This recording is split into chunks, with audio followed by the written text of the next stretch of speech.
लोक संस्कृति पर आधारित ब्लॉग बनाने का एक ही उद्देश्य है कि हम आधुनिक सुविधाओं और भौतिकवादी दौड़ के चलते कहीं अपने अस्तित्व को ही तो नहीं भूल रहे हैं।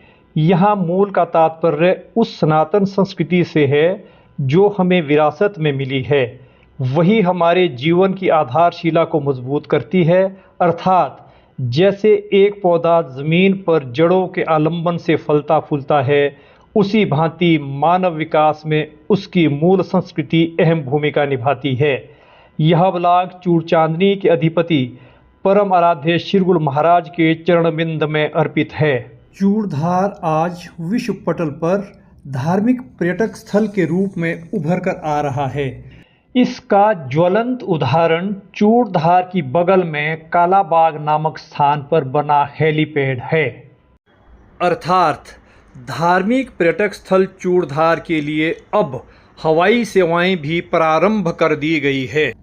चूड़ चांदनी की नैसर्गिक सुषमा अपार है। यहाँ प्रकृति नाना रूपों में अवतरित होती है। चूड़धार के नैनाभिराम सौंदर्य को निहारने से प्रतीत होता है कि मानो विधाता के उपमान आसपास बिखरे पड़े हो। हर सिंगार सी सजी संवरी धरती सा नज़ारा देखने को यहीं मिलता है। ऐसी रम्य वसुंधरा की ओर पर्यटक बरवस खींचे चले आते हैं। धार्मिक पर्यटक स्थल चूड़धार पर विस्तृत जानकारी के लिए ब्लॉग के अंत तक बने रहिए। चूड़ चांदनी के सौंदर्य को चंद शब्दों में समेटने का प्रयास किया जा रहा है। सृष्टि के स्वामी अजर अमर अविनाशी भक्त वत्सल आध्यांत आशुतोष भोले शंकर हिमालय पर्वतों के अधिष्ठाता देव माने जाते हैं। यह ब्लॉग इसलिए भी रोचक होने वाला है कि इसमें शिव के अंशावतार शिरगुल की तपोस्थली चूड़धार पर जानकारी उपलब्ध करवाई जा रही है। पश्चिमी हिमालय के दामन में जस्कर पर्वत श्रृंखला का अंतिम शिखर चूड़ चांदनी समुद्र तल से 11,982 फुट की ऊंचाई पर स्थित है। यह पर्वतमाला सिरमौर तथा शिमला की सीमा विभाजक रेखा है। यहाँ ऊंची ऊंची नग्न चोटियाँ तथा लघुकाय सदाबहार वनों की सघनता में प्रकृति लुका छिपी करती दिख पड़ती है।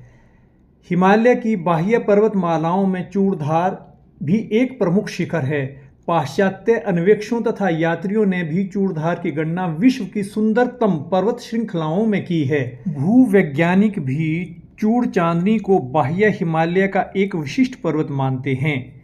भौगोलिक दृष्टि से यह पर्वत श्रृंखला पूरब दक्षिण में यमुना तथा उसकी सहायक नदियों पब्बर, तौंस व गिरिगंगा को बंगाल की खाड़ी में और उत्तर पश्चिम में सतलुज तथा सिंधु को अरब सागर में प्रवाहित होने का मार्ग प्रशस्त करती है।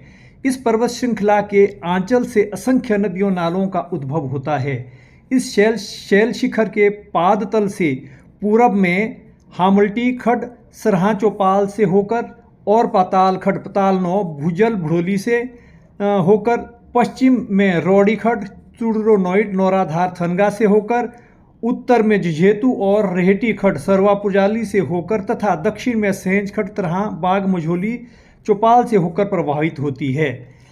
इनके अतिरिक्त इस पर्वतमाला में से अनगिनत छोटे बड़े झरने और नाले निश्चित होते हैं। जड़ी बूटियों और वनस्पति जैसी अनमोल संपदा तो चूड़धार के कण कण में समाई है। तभी तो चूड़धार को प्राकृतिक वैभव का बहुमूल्य खजाना माना जाता है।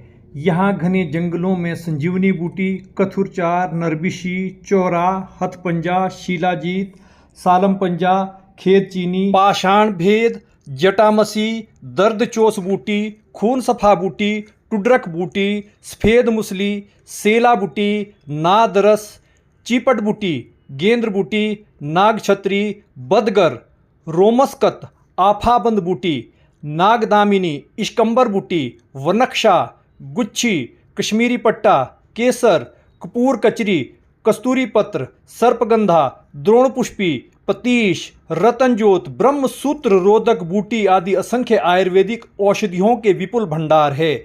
यहाँ चूने का पत्थर, लाइमस्टोन, ग्रेनाइट आदि खनिज पदार्थों की भी अपार संभावनाएं हैं। चूड़ चांदनी के शिखर तक पहुँचने से पहले एक मंजिला पुरातन शिरगुल मंदिर पड़ता है। अब इसके स्थान पर आधुनिक ढंग की निर्माण सामग्री से बना एक विशालकाय मंदिर बना दिया गया है। मंदिर के गर्भगृह में शिवलिंग स्थापित है। इस मंदिर के एक ओर बनी बावड़ी से जल की अजस्त्र धारा प्रभावित होती है, जबकि दूसरी ओर से उस शिखर की ओर मार्ग प्रशस्त होता है, जिसे स्थानीय बोली में लिंगोरा टीमा कहा जाता है। यह लिंगोरा टीमा शिरगुल मंदिर से 1.5 किलोमीटर की दूरी पर है। इस टीमा तक पहुंचने के लिए पर्वतारोही को कठिन पगडंडियों से गुजरना पड़ता है। इस दुर्गम चोटी पर पहुंचकर श्रद्धालु अदम्य साहस की अनुभूति करता है। इस लिंग रूपी पर्वत पर प्राचीन काल से एक छोटा सा वृत्ताकार जल स्रोत भी होता था। इस कुंडाकार जल स्रोत के संबंध में एक लोक वार्ता प्रचलित है कि अगर इसमें चांदी का सिक्का डाल दिया जाता था तो उस सिक्के के पानी और कंकर के साथ मिलने से उसकी सनसनाहट सी आवाज़ अनंत अवधि तक रहती थी। इस वृत्ताकार जल कुंड के सम्मुख अब मंदिर समिति ने श्रद्धालुओं के दर्शनार्थ भोले शंकर की आदमकंद प्रतिमा स्थापित की है तथा उस जल कुंड को बंद कर दिया है। चूड़ चांदनी का सौंदर्य शिरगुल की लोक गाथा के इर्द गिर्द घूमता है। लोक श्रुति है कि शिरगुल ने यहाँ पार्थिव शिवलिंग की पूजा कर शिव की घोर तपस्या की थी। यहीं शिरगुल को शिवत्व प्राप्त हुआ है। यहाँ मंदिर में स्थापित शिवलिंग तथा जल की बावड़ी शिरगुल द्वारा किए गए तप के प्रतीक चिन्ह माने जाते हैं। शिरगुल के इन प्रतिमानों की लोक आस्था में अटूट छाप है। इस शैल शिखर से प्रकृति के दृश्यों के बहुरंगी चित्र दूर दूर तक दिखाई देते हैं। यहाँ से क्षितिज के उस पार तक बर्फ से ढकी पर्वत श्रृंखलाओं को स्पर्श करती हुई सूर्य की लालिमा तथा दूर दूर तक गांव-गांव में बिखरे खेतों की हरियाली को देखकर मन पुलकित हो उठता है। इस चोटी से पूर्णिमा की चांदनी रात को तो अनूठे सौंदर्य का नज़ारा देखने को मिलता है। यहाँ से शहरी चकाचौंध के अनुपम दृश्य देखने को मिलते हैं। स्तब्ध रात्रि के सन्नाटे में चूड़धार के चारों ओर दूर दूर तक फैली रोशनी को देखकर यह प्रतीत होता है कि मानो सारा तारामंडल चूड़ चांदनी के चारों ओर बिखर गया है। यहाँ से दक्षिण की ओर सतलुज घाटी व गांगीय तट, उत्तर दिशा में हिमाच्छादित कैलाश पर्वत श्रृंखला, बद्री केदारनाथ, तिब्बत, पश्चिम में शिमला, फागु कुफरी ठियोग तथा पूर्वी दिशा की ओर उत्तराखंड व उत्तर प्रदेश की पहाड़ियाँ और मैदानी तट दिखाई देते हैं। बर्फीली ऋतु में तो चूड़ चांदनी बर्फ की सफेद चादर ओढ़कर मानो घोर निंद्रा में लीन हो जाती है। बसंत के आगमन पर बर्फ से कुछ ढकी कुछ नंगी चोटियों पर सरसरी नजर डालने से इस पर्वतमाला पर चांदी की चूड़ियां होने का भ्रम होता है। ग्रीष्म ऋतु के आगमन पर चूड़ चांदनी का निखरा रूप सैलानियों को अपनी ओर आकर्षित करता है। बसंत के मौसम में तो यहाँ नैसर्गिक जीवन का संचार होता है तथा प्रकृति अनेक रंगों के साथ उभर कर आती है।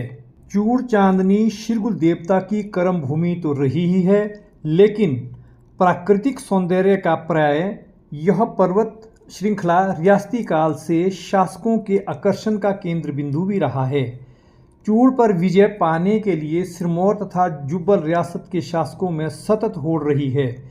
इस तथ्य की पुष्टि सिरमौर रियासत के राजपत्र में दिए गए संदर्भ से होती है कि चूड़ के कालाबाग नामक स्थान पर जुब्बल रियासत के राणा पदमचंद ने सितंबर 1891 ईस्वी को एक चौकस चौकी बनवाई थी, जो सिरमौर की सेना ने सन 1939 ईस्वी के आसपास जलाकर ध्वस्त कर दी थी।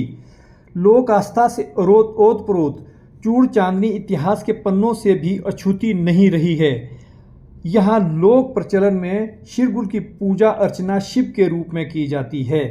इस धार्मिक पर्यटक स्थल के लिए सिरमौर जिला के नौराधार व हरिपुरधार से तथा शिमला जिला के चौपाल से त्रां, मनालग, झोखड़, मंडालानी यानी सरहा और पुरवाल आदि विभिन्न स्थानों से पैदल मार्ग है। चूड़ चांदनी की दूरी नौराधार से 14 किलोमीटर, पुलवाल से 10 किलोमीटर तथा सरहा से 7 किलोमीटर है। चौपाल तहसील के सड़क मार्ग से चूड़धार की ओर जाने वाले पर्यटकों और यात्रियों को ठहरने के लिए बिजट महाराज के नैनाभिराम मंदिर सरहा में ठहरने की बहुत अच्छी व्यवस्था है। इसके अतिरिक्त जो रात्रि के समय चूड़धार में विश्राम करना चाहते हैं, वहाँ भी उनके ठहरने के लिए सराय आदि की अच्छी व्यवस्था है। शिरगुल लोक गाथा आरंभ करने से पूर्व आपको यह बता दिया जाता है कि देवता परोपकारी, वीर, धीर और गंभीर होते हैं। उनके मन की गंभीरता और शांति समुद्र की तरह विशाल और गहरी तथा आकाश की तरह स्थिर और अचल होती है। सतोगुण के समुद्र में जिनका अंतःकरण निमग्न हो गया हो, वही परोपकारी देवता है। परोपकारी बनाने के कारखाने कायम नहीं हो सकते हैं। देवता तो देवदार के वृक्षों की भांति जीवन के अरण्य में खुद ब खुद हैं और बिना किसी के पानी दिए, बिना किसी के दूध पिलाए, बिना किसी के हाथ लगाए तैयार होते हैं। वनों के समान परोपकारी स्वभाव वाले देवता समय समय पर अवतार लेते हैं। उनका सारा जीवन अंदर ही अंदर होता है। परोपकारी देवता की जिंदगी मुश्किल से कभी कभी बाहर आती है।